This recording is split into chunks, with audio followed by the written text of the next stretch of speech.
உருவக வழிபாடு என்பது பண்டைய கால வழிமுறையாகவும் அவர்களுக்கு நெருக்கமானவர்களோ அல்லது மக்களில் மிக நல்லவராக இருந்த நபர் அல்லது மக்களை ஆபத்திலிருந்து காப்பாற்றும் நபரோ இறந்து போனால் அவர்களை உருவமாக வடிவமைத்து வணங்கக்கூடிய நடைமுறைதான் இந்த கற்சிலை வழிபாடு.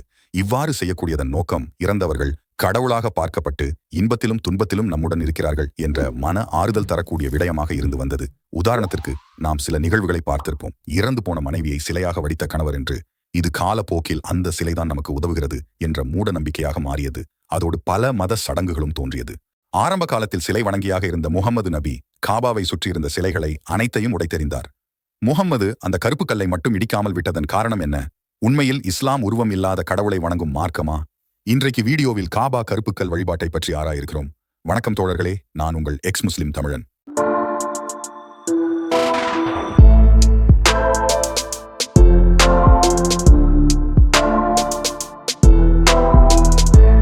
இதுவரை இஸ்லாத்தை பற்றி மறைக்கப்பட்ட பல உண்மைகளை நம் சேனலில் பேசியுள்ளோம். இன்னும் தொடர்ந்து பேசவும் எங்களுக்கு ஊக்கமளிக்கவும் உங்கள் ஆதரவு தேவை. சப்ஸ்கிரைப் செய்து எங்கள் வீடியோவை ஷேர் செய்யுங்கள். முஸ்லிம்களின் 5 கடமைகளான இந்த ஹஜ் யாத்திரை என்பது 5வது கடமையாக உள்ளது. ஆதம் கட்டிய கட்டிடத்தை மறுசீரமைப்பு செய்து ஆபிரகாம் கட்டியதாக முகம்மது கூறியதை அப்படியே நம்பி ஏற்றுக்கொண்ட முஸ்லிம்கள் எத்தனையோ மாற்றங்களும் முன்னேற்றங்கள் வந்த பின்னரும் இன்று வரை அந்த பொய்களை உண்மை என நம்பி பின்பற்றிக் கொண்டுள்ளனர். காபா என்றால் என்ன? சதுரக்கல் வழிபாட்டு முறை. காபா என்ற கருப்புகள் நடுவில் அமைந்திருக்க அதை சுற்றி மக்கள் வழிபடுவது பண்டைய கால அரபிக்களின் சிலை வணக்கம் செய்யும் இடமாக இருந்துள்ளது இந்த காபா என்னும் கருப்புக்கல். இந்த கருப்பு கல்லை சுற்றி 360 சிலைகள் இருந்துள்ளது. முகம்மது மதினா சென்று அங்கு முஸ்லிம்களின் பலம் அதிகரித்ததுடன் கொலை மற்றும் கொள்ளையில் ஈடுபட்டுவிட்டு மக்கா மீது போர் தொடுத்து காபா என்னும் அரேபிய பேகன் வழிபாட்டு தலத்தை கைப்பற்றி அங்கு இருக்கும் 360 சிலைகளும் முகம்மத்தின் ஆணைப்படி உடைக்கப்படுகிறது அந்த சதுர கருப்பு கல்லை தவிர. வரலாற்று ஆசிரியர் குரோன் பட்ரிஷியா அவர்கள் Meccan trade and rise of Islam என்கிற புத்தகத்தில் பக்கம் 192 கூறப்பட்ட செய்தி. இந்த கருப்பு கல் வழிபாடு என்பது பண்டைய அரபுகளின் மரபு வழிபாடு எனவும் ஒரு கல்லை நடுவில் கட்டி எழுப்பி அதற்கு முன் மிருகங்களை பலி கொடுத்தலார்கள் எனவும் இந்த தெய்வங்கள் யார் என்றால் அல் உஸ்ஸா, அல் மன்னாத், அல் லாத் என்கிற பெண் தெய்வங்கள் என்றும் இதற்கெல்லாம் தலையான கடவுள் ஹூபால் என்று அழைக்கப்படும் நிலா கடவுள் என்று தனது வரலாற்று முடிவில் வெளியிடுகிறார். இதை உறுதிப்படுத்தும் விதமாக ஒரு பலமான ஹதீதும் உள்ளது. அபு சுபியான் என்பவன் முகம்மதுடைய கொள்ளை கூட்டத்தில் மிக பலசாலியான ஒருவன். போர் என்று சொல்லும் ஒவ்வொரு கொள்ளையடிப்பும் இவன் இல்லாமல் நடக்காது. அதே போல உஹூது போரின் வெற்றிக்கு பிறகு வரக்கூடிய நிகழ்வு இது பெரிய ஹதீத் என்பதால் அபு சுபியான் போரின் வெற்றிக்கு பிறகு என்ன சொன்னான் என்பதை மட்டும் சொல்கிறேன் கேளுங்கள். அபு சுஃபியான் கூறினார், உயர்ந்தவர் ஹுபாலாக இருக்கிறார். அதற்கு நபி அவர்கள் தம் தோழர்களிடம் அவருக்கு பதில் கூறுங்கள் என்று கூறினார்கள். அவர்கள் நாங்கள் என்ன சொல்ல வேண்டும் என்று தோழர்கள் கேட்டார்கள். அதற்கு நபி அவர்கள் சொல்லுங்கள், அல்லாஹ் மிகவும் உயர்ந்தவன் மற்றும் மகத்துவம் மிக்கவன் என்று. பின்பு அபு சுஃபியான், எங்களிடம் அல் உஸ்ஸா உள்ளது, ஆனால் உங்களிடம் உஸ்ஸா இல்லை என்று கூறினார். நபி அவர்கள் தம் தோழர்களிடம் அவருக்கு பதில் கூறுங்கள் என்று கூறினார்கள். அவர்கள் நாங்கள் என்ன சொல்ல வேண்டும் என்று தோழர்கள் கேட்டார்கள். நபி அவர்கள் அல்லாஹ் எமக்கு உதவி செய்பவன் என்று கூறினார்கள். இந்த உஹூது போர் என்பது முகம்மது மக்காவை அதாவது காபா கோவிலை குறைஷி பழங்குடியிடமிருந்து கைப்பற்றிய நிகழ்வு. இந்த குறைஷி பழங்குடி சிலை வணக்கம் செய்யும் அரபு பேகன் பழங்குடி. இந்த பழங்குடியை சேர்ந்தவர்தான் முகம்மதும் என்பது குறிப்பிடத்தக்கது. மேற்கண்ட ஹதீதில் அபு சுபியான் கூறிய வார்த்தைகளில் முஸ்லிமாக மாறிய பிறகும் தனது பேகன் கடவுள் ஹூபால் மற்றும் உஸ்ஸாவை தான் பெரிய சக்தி மிகுந்த கடவுளாக வெற்றி பெற்ற மகிழ்ச்சியின் வெளிப்பாட்டில் கூறியுள்ளான். அல்லாஹ்வை அவன் உயர்த்தி கூறவில்லை. காரணம், காபா கோவில் ஹூபால் மற்றும் உஸ்ஸா தெய்வங்களை வைத்து வழிபட்ட இடம் என்பதாலும் அல்லாஹ்க்காக கட்டப்பட்டது கிடையாது என்பது தெளிவாகிறது. காபா அல்லாஹ்வுக்காக கட்டப்பட்டது என்றால் காபாவை கைப்பற்றிய பின்னர் அபு சுபியான் அல்லாஹ்வை தான் புகழ்ந்திருக்க வேண்டும். மாறாக பேகன் கடவுள்களை புகழ காரணம் என்ன? ஆபிரகாம் தான் இந்த காபாவை கட்டினாரா? இன்றைக்கு மெக்காவில் இருக்கும் காபா முஸ்லிம்களுக்கு மிகப்பெரிய மற்றும் மிக முக்கியமான வழிபாட்டு தலமாக இருக்க காரணம் இந்த சதுர கல் காபாவை இப்ராஹிம் அதாவது ஆபிரகம் தான் அல்லாஹ்க்காக கட்டி எழுப்பினார் என்று முகம்மது சொன்ன பொய்களை இன்று வரை உலக முஸ்லிம்கள் அனைவரும் ஆணித்தரமாக நம்புவதுதான். காபா என்ற சதுரக்கல்லை ஆதம் கட்டியதாகவும் அதை இப்ராஹிம் நபி அதாவது ஆபிரகாம் மறுசீரமைத்து கட்டியதாக ஒரு கற்பனை கதை உள்ளது. வரலாற்று தொன்பொருள் ஆராய்ச்சி செய்யும் அறிஞர்கள் ஆபிரகம் தான் கட்டினார் என்பதற்கு ஒரு வரலாற்று ஆதாரமும் கிடையாது என்கிறார்கள். மேலும் குரான் அத்தியாயம் 22 26 அல்லாஹ் கட்ட சொல்லி தான் இந்த கல்லை ஆபிரகாம் கட்டினார் என்ற வசனமும் உள்ளது. இதே குரான் தான் அல்லாஹ் மனிதர்களிடத்தில் எந்த ஒரு தேவையும் அற்றவன் என்கிறது. தேவை அற்றவன் என்றால் எதற்கு இவ்வளவு பெரிய கட்டிடத்தை தமக்காக கட்ட சொல்ல வேண்டும்? இஸ்லாத்தில் பொய்களுக்கும் முரண்பாட்டிற்கும் பஞ்சமே இருக்காது. பைதுல்லா அல்லாஹ்வின் வீடு என்று அழைக்கக்கூடிய காபாவை ஆபிரகம் கட்டியிருந்தால் இஸ்லாம் தோன்றும் முன்னரே ஏன் யூத கிறித்துவ இறைதூதர்கள் அந்த இடத்தை தரிசிக்கவில்லை? ஆபிரகம்தான் முதலில் யூத மத கோட்பாட்டின் தந்தை. அவர் வழிவந்த இறைதூதர்கள் யாக்கூப், யூசுப், லூத், ஹூத், ஹாரூன், அயூப், தாவூத், சுலைமான், யூனுஸ், இல்லியாஸ், மூசா, ஈசா என்று யாருமே இந்த இடத்தை தரிசனம் செய்ததாக யூத வேதத்திலும் இல்லை, கிறித்துவ வேதத்திலும் இல்லை. ஏன் குரானின் கூட அவர்கள் காபா வந்து வழிபாடு செய்ததாக இல்லை. ஆபிரகாம் கட்டிய அல்லாஹ்வின் வீட்டிற்கு ஏன் இந்த இறை தூதர்கள் யாரும் வரவில்லை? ஜெருசலம் தான் புனிதத்தமாக யூதர்களுக்கும் கிறித்துவர்களுக்கும் அவர்களுடைய வேதத்தில் குறிப்பிட்டுள்ளது. ஒரு இடத்தில் கூட அவர்களின் வேதத்தில அரேபிய பாலைவன கருப்பு கல்லை பற்றி கூறவில்லையே ஏன்? இதற்கு முஸ்லிம்கள் சொல்லும் காரணம்தான் வேடிக்கையாக இருக்கும். அவர்கள் வேதத்தில் உள்ளவற்றை மாற்றிவிட்டார்கள் என்ற முட்டாள்தனமான கூற்றை கூறுவார்கள். எதற்காக அவர்கள் இவ்வளவு பெரிய ஒரு புனிதமான விடயத்தை அவர்கள் வேதத்தை விட்டு நீக்க வேண்டும்?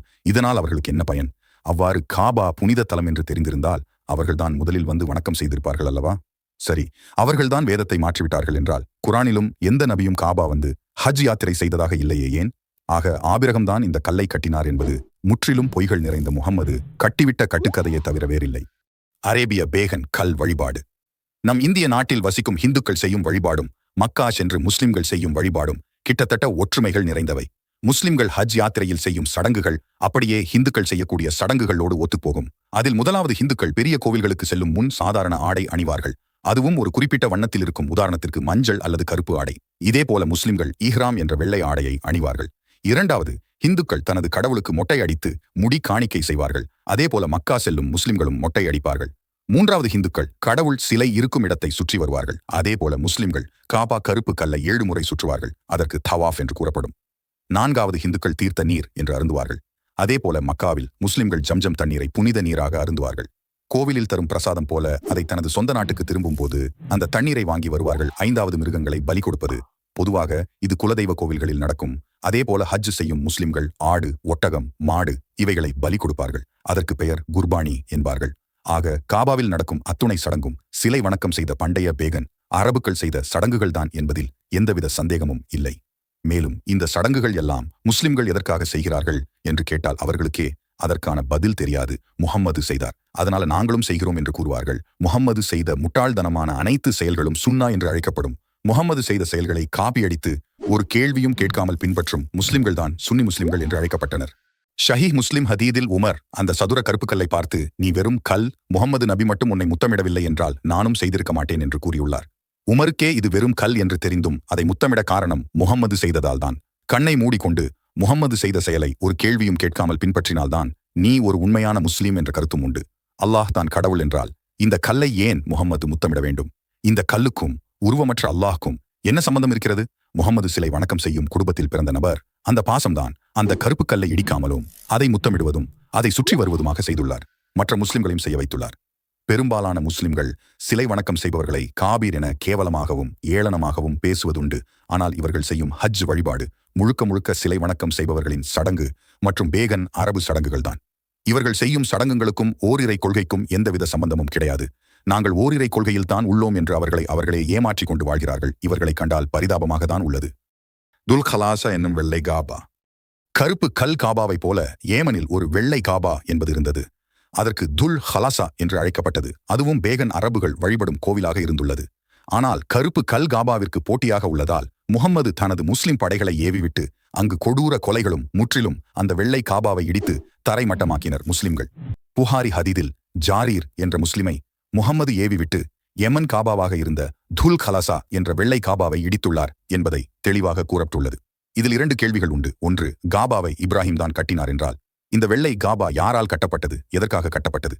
இரண்டாவது கேள்வி, இந்த வெள்ளை காபா பேகன் வழிபாட்டு முறை, அதனால்தான் முஹம்மது இடித்தார் என்றால் அப்போ கருப்பு காபாவும் பேகன் வழிபாட்டு தலமாகத்தான் இருந்தது.